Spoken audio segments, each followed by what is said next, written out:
ಇದನ್ನು ನೋಡಿದಾಗ ನನಗೆ ಒಂದು ನೆನಪಾಗ್ತಕ್ಕಂಥದ್ದು, ಈಗಾಗಲೇ 50 ವರ್ಷದ ಹಿಂದೆ ಇಂದಿರಾ ಗಾಂಧಿಯವರು ಒಂದು ತುರ್ತು ಪರಿಸ್ಥಿತಿಯನ್ನು ಇಡೀ ದೇಶದ ಮೇಲೆ ಏರಿದರು. ಈಗ ಸರಿಸುಮಾರು ಒಂದು 50 ವರ್ಷ ಕಳೆದೋಗಿದೆ. ಬಹುಶಃ ಇವತ್ತಿನ ಈ ಸರ್ಕಾರದ ಸರ್ವಾಧಿಕಾರಿ ಮನಸ್ಥಿತಿಯನ್ನು ನೋಡಿದಾಗ ಆ 50ನೇ ವರ್ಷದ ಸುವರ್ಣ ಮಹೋತ್ಸವವನ್ನು ಕರ್ನಾಟಕದಲ್ಲಿ ಆಚರಣೆ ಮಾಡ್ತಾ ಇದ್ದಾರೇನೋ ಅಂತಕ್ಕಂಥದ್ದು ನನ್ನ ಭಾವನೆ.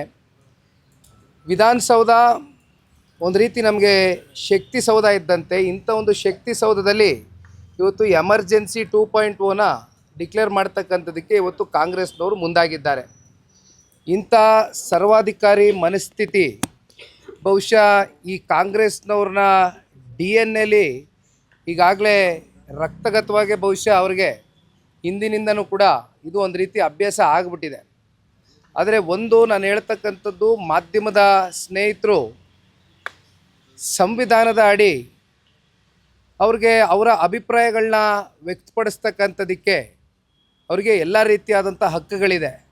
ಆದರೆ ಇವತ್ತು ಸರ್ಕಾರ ಕೊಡ್ತಾ ಇರ್ತಕ್ಕಂಥ ಕಾರಣಗಳೇನು, ಭದ್ರತೆನೋ ತಾಂತ್ರಿಕ ಸಮಸ್ಯೆ ಇರ್ತಕ್ಕಂಥ ಹಿನ್ನೆಲೆಯಲ್ಲಿ ನಾವು ಇವತ್ತು ಈ ಒಂದು ನಿರ್ಧಾರವನ್ನು ತಗೊಳ್ಬೇಕಾಗ್ತದೆ, ಮಾಧ್ಯಮದವ್ರ ಮೇಲೆ ನಿರ್ಬಂಧವನ್ನು ಏರಬೇಕಾಗ್ತದೆ ಅಂತಾರೆ. ಆದರೆ ಒಂದು ಇಲ್ಲಿ ಸ್ಪಷ್ಟವಾಗಿ ತಿಳಿತಕ್ಕಂಥದ್ದು, ಕಾಂಗ್ರೆಸ್ನಲ್ಲಿ ಇರ್ತಕ್ಕಂಥ ಸರ್ಕಾರದ ಜನಪ್ರತಿನಿಧಿಗಳು ವಿಧಾನಸೌಧದಲ್ಲಿ ನಡೆಸ್ತಾ ಇರ್ತಕ್ಕಂಥ ಅವ್ಯವಹಾರಗಳು, ಭ್ರಷ್ಟಾಚಾರಗಳು, ಅನೇಕ ಲೋಪದೋಷಗಳನ್ನ ಮುಚ್ಚುಮರೆ ಮಾಡ್ಕೊಳ್ಳೋದಕ್ಕೋಸ್ಕರ ಇವತ್ತು ಇಂಥ ಒಂದು ನಿರ್ಬಂಧಗಳನ್ನ ಮಾಧ್ಯಮದ ಸ್ನೇಹಿತರ ಮೇಲೆ ಏರ್ತಾ ಇರ್ತಕ್ಕಂಥದ್ದು ನಿಜಕ್ಕೂ ಕೂಡ ಅತ್ಯಂತ ಕರಾಳವಾದಂಥ ಒಂದು ದಿನ ಇವತ್ತು ಈ ಕಾಂಗ್ರೆಸ್ನ ಸರ್ಕಾರಕ್ಕೆ ಅಂತಕ್ಕಂಥದ್ದು ಈ ಸಂದರ್ಭದಲ್ಲಿ ತಿಳಿಸ್ಲಿಕ್ಕೆ ಬಯಸ್ತೇನೆ.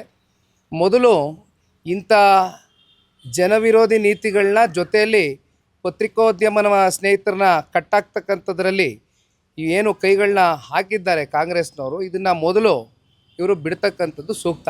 ಇಲ್ಲಾಂದರೆ ಜನತಾದಳ ಪಕ್ಷ, ನಾಡಿನ 7 ಕೋಟಿ ಕನ್ನಡಿಗರು ಇವತ್ತು ಪತ್ರಿಕೋದ್ಯಮ ಸ್ನೇಹಿತರ ಜೊತೆ ಇದ್ದಾರೆ. ಜನತಾದಳ ಪಕ್ಷವೂ ನಿಮ್ಮ ಜೊತೆ ಇದ್ದೇವೆ. ನಿನ್ನೆ ದಿನ ಹೋರಾಟ ಕೈಗೆ ನೆತ್ಕೊಂಡಿದ್ದೀರಿ. ನಿಮ್ಮ ಹೋರಾಟದಲ್ಲಿ ನಾವು ಕೂಡ ಪಾತ್ರ ವಹಿಸ್ತೇವೆ.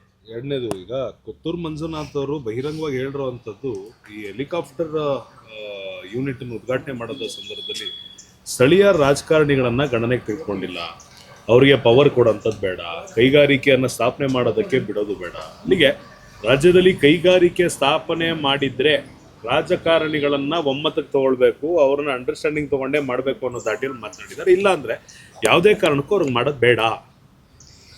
ಈಗ ತಾನೇ ನಾನು ಮಾನ್ಯ ಶಾಸಕರು ಮಾತನಾಡಿರ್ತಕ್ಕಂಥ ಹೇಳಿಕೆಯನ್ನು ನೋಡ್ತಾ ಇದ್ದೆ. ಒಂದು ರೀತಿ ಪ್ರಚೋದನೆ ಕೊಡ್ತಕ್ಕಂಥ ಹೇಳಿಕೆಗಳು ಇವತ್ತು ಶಾಸಕರು ಮಾತನಾಡ್ತಕ್ಕಂಥದ್ದು ಬಹುಶಃ ಅವರ ಒಂದು ಶಾಸಕ ಸ್ಥಾನಕ್ಕೆ ಶೋಭೆ ತರಲಿಕ್ಕಿಲ್ಲ. ಇವತ್ತು ಕರ್ನಾಟಕ ರಾಜ್ಯಕ್ಕೆ ಒಂದು ಕೈಗಾರಿಕೆ ಸ್ಥಾಪನೆ ಆಗುತ್ತೆ ಅಂತಕ್ಕಂಥದ್ದಾದಂಥ ಸಂದರ್ಭದಲ್ಲಿ ಒಬ್ಬ ಶಾಸಕ ಅದಕ್ಕೆ ಸಂಪೂರ್ಣವಾದಂಥ ಒಂದು ಸಹಕಾರವನ್ನು ಕೊಡಬೇಕು, ಬೆಂಬಲವನ್ನು ನೀಡಬೇಕು. ಇಲ್ಲಿ ಯಾರನ್ನು ಬಿಟ್ಟು ಮಾಡ್ತಕ್ಕಂಥ ಪ್ರಶ್ನೆ ಇಲ್ಲ. ಮೊದಲು ಇಂಥ ಒಂದು ಸಂಪ್ರದಾಯಗಳು, ಸಂಸ್ಕೃತಿಯನ್ನು ಇವತ್ತು ಈ ಕಾಂಗ್ರೆಸ್ನವರೇನು ಹೊಂದಿದ್ದಾರೆ, ಇವೆಲ್ಲವನ್ನು ಬಿಟ್ಟು ನಮ್ಮ ರಾಜ್ಯದ ಸಮಗ್ರ ಅಭಿವೃದ್ಧಿಯ ದೃಷ್ಟಿಯಿಂದ ಕೇಂದ್ರದ ಸರ್ಕಾರ ಕೋಲಾರ್ನಲ್ಲಿ ಇವತ್ತು ಏನೊಂದು ದೊಡ್ಡ ಐತಿಹಾಸಿಕವಾದಂಥ ಒಂದು ಕೈಗಾರಿಕೆಯನ್ನು ತಗೊಂಡು ಬರಬೇಕು ಅಂತಕ್ಕಂಥ ನಿರ್ಧಾರ ಮಾಡಿದ್ದಾರೆ. ಇದಕ್ಕೆ ಪೂರಕವಾಗಿ ಬೆಂಬಲ ಕೊಡ್ತಕ್ಕಂಥದ್ದು ಸೂಕ್ತ. ಈಗ BJP ಕಾರ್ಯಕಾರಿಣಿ ಸಂದರ್ಭದಲ್ಲಿ ಅವರು ಕಾರ್ಯಕಾರಿಣಿ ಮಾಡಿದಾಗ ಬಹಿರಂಗವಾಗಿ ಮೈತ್ರಿ ಬಗ್ಗೆ ಮಾತನಾಡಬಾರ್ದು ಯಾವ BJP ನಾಯಕರು ಕೂಡ. JDSನವ್ರು ಮಾತಾಡಿದ್ರೆ ಅದನ್ನು ಮಾತಾಡಲಿ, ಬಟ್ ನೀವು ಮಾತಾಡ್ಬಿಡಿ ಅಂತ ಸೂಚನೆ ಕೊಟ್ಟಿದ್ದಾರೆ. JDS ಯಾವ ಥರ ನೋಡ್ತಿದ್ದೀರಾ ಸರ್? ನಾನು ಪದೇ ಈ ವಿಚಾರವಾಗಿ ಮಾತನಾಡ್ತಕ್ಕಂಥದ್ದು ಸೂಕ್ತ ಅಲ್ಲ. ಈಗಾಗಲೇ ಅನೇಕ ಸಂದರ್ಭದಲ್ಲಿ ಇದ್ರ ಬಗ್ಗೆ ಚರ್ಚೆ ಮಾಡಿದ್ದೇವೆ.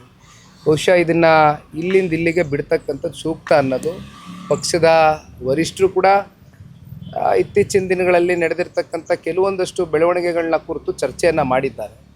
ಹಾಗಾಗಿ ಒಂದು ಭಾರತೀಯ ಜನತಾ ಪಾರ್ಟಿ ಇರಲಿ, ಜನತಾದಳ ಪಕ್ಷ ಇರಲಿ, ಒಗ್ಗಟ್ಟಿನಿಂದ ಯಾವುದೇ ವೈಮನಸ್ಸುಗಳಿಲ್ದಿರ ಒಮ್ಮತದಿಂದ ಇವತ್ತು ಈ ರಾಜ್ಯದ ಜನತೆಯ ಒಂದು ಹೃದಯವನ್ನು ಗೆಲ್ತಕ್ಕಂಥದ್ದಕ್ಕೆ ಕನಿಷ್ಠ ಪಕ್ಷ ಅವತ್ತೂ ಹೇಳಿದ್ದೇನೆ, NDA ಹತ್ತತ್ರ 140ರಿಂದ 150 ಸ್ಥಾನವನ್ನು ಗೆಲ್ತಕ್ಕಂಥದ್ದಕ್ಕೆ ಇಬ್ಬರು ಒಗ್ಗಟ್ಟಿನಿಂದ ಹೋಗಬೇಕಾಗ್ತದೆ, ಹೋಗ್ತೇವೆ. ನಮ್ಮ ಜನತಾದಳ ಪಕ್ಷದ ಕಾರ್ಯಕರ್ತರ ಸಭೆಗಳಲ್ಲಿ ಪಕ್ಷದ ಕಾರ್ಯಕರ್ತರಿಗೆ ಹುರಿದುಂಬಿಸ್ತಕ್ಕಂಥ ಕೆಲವೊಂದಷ್ಟು ಮಾತುಗಳನ್ನ ನಾವು ಆಡಬೇಕಾಗ್ತದೆ.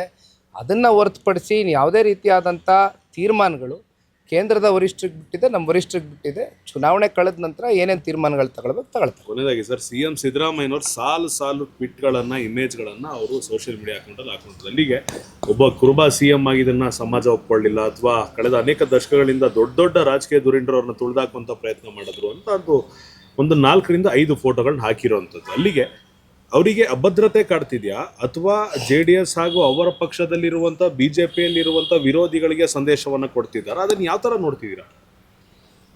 ನನಗೆ ಯಾವ ಒಂದು ಅರ್ಥದಲ್ಲಿ ಇವೆಲ್ಲವೂ ಕೂಡ ಸಾರ್ವಜನಿಕ ವಲಯದಲ್ಲೇ ಹೊರಗಾಕಿದ್ದಾರೆ ನನಗೆ ಗೊತ್ತಿಲ್ಲ.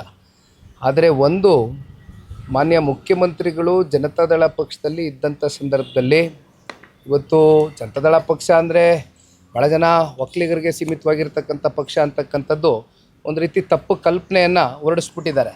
ಆದರೆ ದೇವೇಗೌಡರು ಸಾಹೇಬರು ರಾಜಕಾರಣ ಜೀವನದಲ್ಲಿ ಇವತ್ತೇನು ರಾಜ್ಯದ ಮುಖ್ಯಮಂತ್ರಿಗಳಿದ್ದಾರೆ ಅವ್ರನ್ನ ಉಪಮುಖ್ಯಮಂತ್ರಿ ಸ್ಥಾನಕ್ಕೆ ತೆಗೆದುಕೊಂಡು ಹೋಗಿ ಕೂರಿಸಿದ್ರು. ಇನ್ನು MP ಪ್ರಕಾಶ್ರು ಭಾಳ ಹಿರಿಯರು, ನಮ್ಮ ಜೊತೇಲಿ ಇಲ್ಲ, ಇವತ್ತು ಭಾಳ ಹಿರಿಯ ನಾಯಕರು, ಅವ್ರನ್ನೂ ಕೂಡ ಉಪಮುಖ್ಯಮಂತ್ರಿ ಸ್ಥಾನಕ್ಕೆ ತಗೊಂಡೋಗಿರ್ತಕ್ಕಂಥದ್ದು ಇದೇ ಜನತಾದಳ ಪಕ್ಷ. ನನಗೆ ಗೊತ್ತಿಲ್ಲ ಯಾವ ಒಂದು ಹಿನ್ನೆಲೆಯಲ್ಲಿ ಇವತ್ತು ಮುಖ್ಯಮಂತ್ರಿಗಳು ಇವೆಲ್ಲ ಚರ್ಚೆ ಮಾಡ್ತಾ ಇದ್ದಾರೆ ಅಂತ. ಬಹುಶಃ ನಮಗೆ ನಿಮಗೆ ಗೊತ್ತಿದ್ದಂಗೆ ಸೀಟಿನ ವಿಚಾರವಾಗಿ ಇವೆಲ್ಲ ಚರ್ಚೆಗಳು ಉದ್ಭವ ಆಗಿದೆ. ಆದರೆ ಒಂದು ಕೇಂದ್ರದಲ್ಲಿ ಕಾಂಗ್ರೆಸ್ನವರು ಆ ನಾಯಕತ್ವಕ್ಕೆ ಏನಾದರೂ ಕೇಂದ್ರದಲ್ಲಿ ಬೆಲೆ ಕೊಡ್ತಾರೆ ಅನ್ನೋದಾದರೆ ರಾಜ್ಯ ನಾಯಕರು, ಬಹುಶಃ ಕೇಂದ್ರ ನಾಯಕರು ಈ ಕೂಡಲೇ ಇಂಟರ್ಫಿಯರೆನ್ಸ್ ಕೊಟ್ಟು ಇದಕ್ಕೇನಾದರೂ ಒಂದು ತೆರೆ ಎಳೀತಕ್ಕಂಥ ಕೆಲಸ ಮಾಡಬೇಕು. ಇಲ್ಲಾಂದರೆ ಇದೇ ನೆಪ ಹೊಡ್ಕೊಂಡು ಇನ್ನೊಂದು 2 ವರ್ಷ ಇದೇ ರೀತಿ ಕಾಲಹರಣ ಮಾಡ್ಕೊಂಡು ಹೋಗ್ತಾರೆ ಕಾಂಗ್ರೆಸ್ನವರು. Thank you.